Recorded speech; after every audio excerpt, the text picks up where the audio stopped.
Assalamualaikum warahmatullahi wabarakatuh. Waalaikumsalam warahmatullahi wabarakatuh. Kita kembali bertemu di acara kesayangan kita, tentunya di rumah Mama Dede.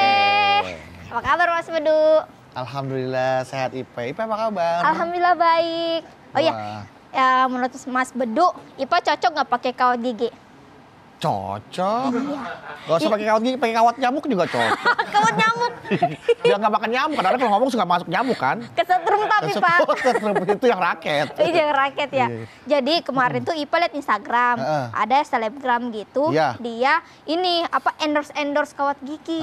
Terus? Cuman murah banget Mas Bedu, masa cuma puluhan ribu. Itu jangan-jangan bohong kali, jangan-jangan bukan kawat gigi kali. Apa tuh? Itu kawat duri buat demo. Banyak dong. Ada polisinya lagi. Ada polisinya, ada mahasiswanya. Ada mahasiswanya. Kawatnya ada di sini. Iya bener. Ya Allah serem banget Mas Makanya Bedu. murah itu. Belum ada ban dibakar di dalam. Aduh, ada gas air mata. Ada gas air mata, iya. Ya Allah serem Dia banget. kenapa sih Ipe pengen pakai kawat gigi, tapi murah Ipe nggak yakin? Iya, Terus? makanya Ipa tuh mikir, jangan-jangan selebgram ini tuh kayak nipu gitu Mas Bedu. Emang tampilannya pada saat dia bereview nggak meyakinkan? Ih, ini banget. Ini kawat giginya bagus banget, sebagus itu. Jadi kayak, iya Allah pengen meninggal. Oh, meninggal rasanya. aja. Bagus, sebagus itu Mas Bedu. Cuman Tapi ini harganya ini harganya murah banget, cuma 60.000. Masa kawat gigi cuma 60.000? Kawat gigi 60.000 dari mana? Kawat gigi 60.000? Jangan-jangan itu Kawat dia gigi itu nipu gitu. mahal Mas. nipu. Waalaikumsalam warahmatullahi wabarakatuh. Agus. Apa sih yang 60.000? Kawat gigi, kau kawat gigi 60.000. Orang kawat buat besi aja mahal, ini kawat buat gigi. Ini mah Ipa kemarin lihat orang promosiin kawat gigi. Itu harganya murah mah 60.000. Padahal kan kawat gigi bisa 1 jutaan, 2 jutaan yang bagus gitu ya Maya. 60.000 jangan-jangan nipu. Kawat putih yang tidak berkarat atau kawat yang karatan? Kan beda. Iya, kalau yang kawat karatan kan kawatnya buat besi, buat pondasi biasa gitu. Kalau mah. kena ini panas buat bisa. besi pondasi. Besi pondasi, besi tiang, besi kolom. Nah, karena Ipe pakai kawat gigi 60.000, Ipe masih tertipu.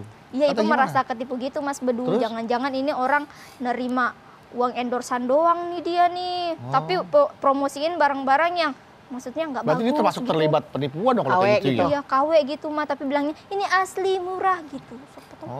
Banyak kayak yang begitu. Banyak. Kayak tukang obat. Iya jatuhnya Maya. Ini tuh jalan pincang. Dipegang, dikepret, ditiup. Lari tuh sembuh. Padahal geng dia. Temennya nggak taunya mah pura datang pura-pura tukang obat. pincang gitu kan. Iya, jadi temennya jadi penonton dipanggilin. Jadi dia memasukkan sesuatu yang haram, tapi seolah-olah kayaknya buat dia Itu biasa aja halal. kayak halal gitu loh, Pak. Haram Karena rasa udah halal. terbiasa. Terbiasa. Kayak tidak bisa membedakan mana haram mana halal. Mana Jadi hak, sekarang. Kita mana lihat yang sekarang batil. Iya boleh. Baik mah. Bismillahirrahmanirrahim. Assalamualaikum warahmatullahi wabarakatuh. Waalaikumsalam. Warahmatullahi wabarakatuh. Alhamdulillah dzikrihi tatmainnal qulub bi fadlihi tughfarudz dzunub. Asyhadu an la ilaha illallah al-khaliqul ma'bud wa asyhadu anna Muhammadar Rasulullah shariful mau'id.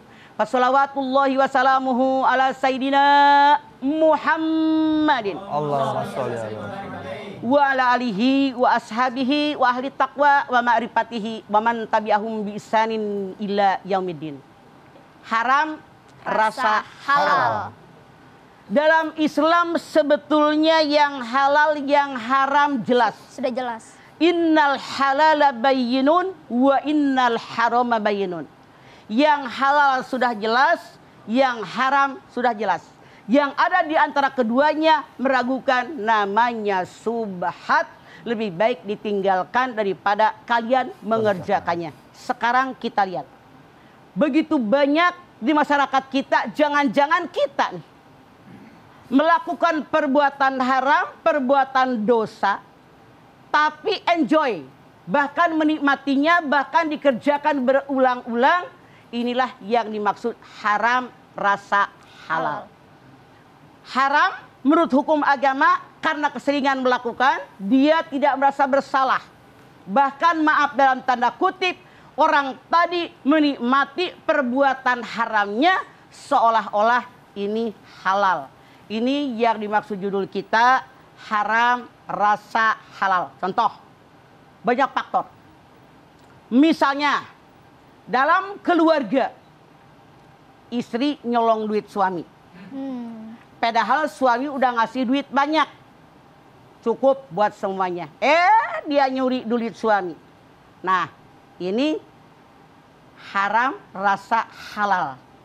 Kecuali kalau seandainya suaminya kaya raya ngasih duitnya sedikit, istri boleh mencuri. Kalau suami kaya raya ngasih duitnya sudah banyak buat istrinya, suami nyisain sedikit, itu boleh. Jadi hak suami itu sebetulnya. Contoh, di keluarga misalnya, anak ada kebutuhan mencuri uang ayahnya. Ini halal sebetulnya mah. Tapi dibenci oleh Allah karena tidak boleh mencuri walaupun punya ayahnya. Makanya jadi ayah, penuhi kebutuhan anak-anak Anda. Ini di rumah. Sekarang saya ambil contoh kalau kita nih bergaul di luar rumah. Misalnya kita ke bengkel, kita pergi ke masjid, kita pergi ke musola, kita pergi ke suatu tempat, kita antri nunggu agak lama. Punten. Kan suka ada yang HP-nya ya udah habis nih. Kan suka pada bawa colokin di masjid. Halal nggak? Haram mah. Yang bayar listrik siapa? Yang punya masjid kan? Iya, DKM masjid. Harusnya minta izin. Itu sebetulnya mah tidak boleh karena mencuri saluran listrik kan? Iya. Yang bayar kan DKM, kecuali diperbolehkan nyolokin HP misalnya. Tidak sedikit nih kita lihat. Kita pergi ke bengkel, lihat saklar, colok aja, kagak ngomong dulu. Ini punten haram, tapi merasa namanya juga di bengkel, wajar. Kita pergi ke rumah makan, maaf tidak jauh-jauh, rumah makan saya aja, cuma minum kopi doang, ya Allah 4 jam Nyolokin.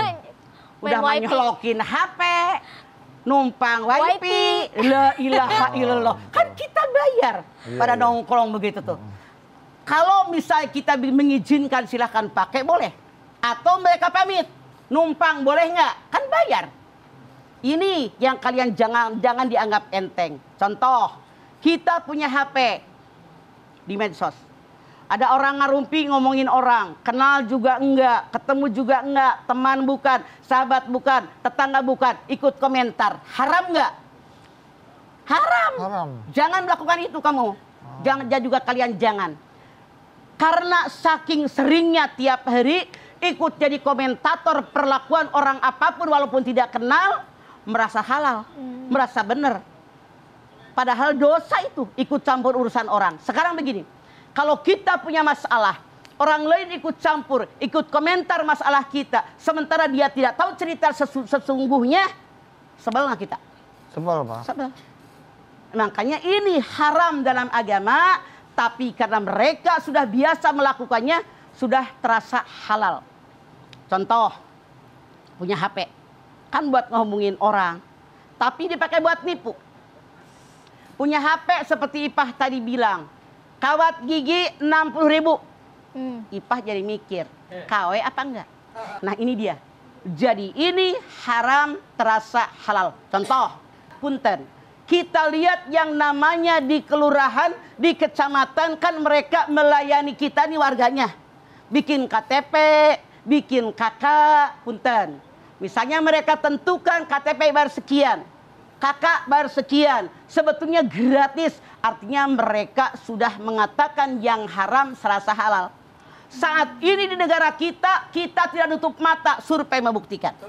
Di negara kita saat ini yang namanya yang nyogok, sogokan itu seolah-olah sudah biasa. Sudah biasa mah. Padahal Rasul mengatakan ar-rosi wal murtasi pinnar. Yang nyogok dan yang disogok masuk neraka. Dalam tanda kutip. Sekarang betapa banyak orang melakukan dosa, melakukan salah, tapi mereka tidak malu dengan orang lain. Dia seorang koruptor, udah di penjara. Mau ada pilkada lagi, mencalonkan diri. Kenapa? Karena mereka melakukan perbuatan dosa dan maksiat, itu merasa sudah tidak masalah. Masya Allah, ini banyak terjadi. Ada orang melakukan perbuatan zina, misalnya maaf dalam tanda kutip. Jalan tenang aja. Kalau dulu zaman saya masih anak-anak, itu di tahun 60-an, tahun 70-an saya udah sarjana, udah kuliah pada saat itu.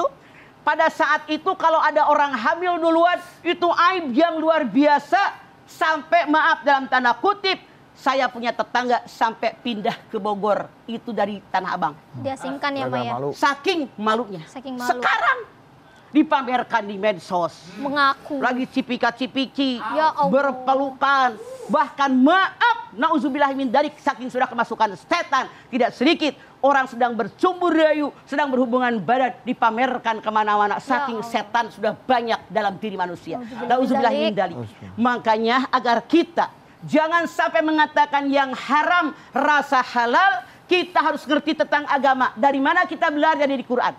Syahrul Ramadan alladzi unzila fihil Qur'an hudal linnas wa bayyinatin minal huda wal furqan. Pada bulan Ramadan aku turunkan buat kalian Al-Qur'an sebagai petunjuk buat manusia, penjelasan petunjuk dan pembeda yang membedakan mana yang boleh, mana yang tidak, mana yang halal, mana yang haram, semua terdapat dalam Al-Qur'an. Ini obat yang paling mujarab kata Allah. Biar kita tidak mengatakan yang haram serasa halal. Karena sudah terbiasa, akhirnya lupa bahwa itu haram. Jadi ya dihalal-halalin aja ya. Iya. Jadi. Makanya alat polisi yang kalau orang berbohong bisa ngedeteksi bagi orang yang nggak pernah bohong. Kalau yang biasa bohong mah tetap aja ngedek-dekan. Udah biasa. Lie detector namanya. Oke, setelah ini kita kembali lagi. Jadi jangan kemana-mana, tetaplah di sini di rumah Mama Dede.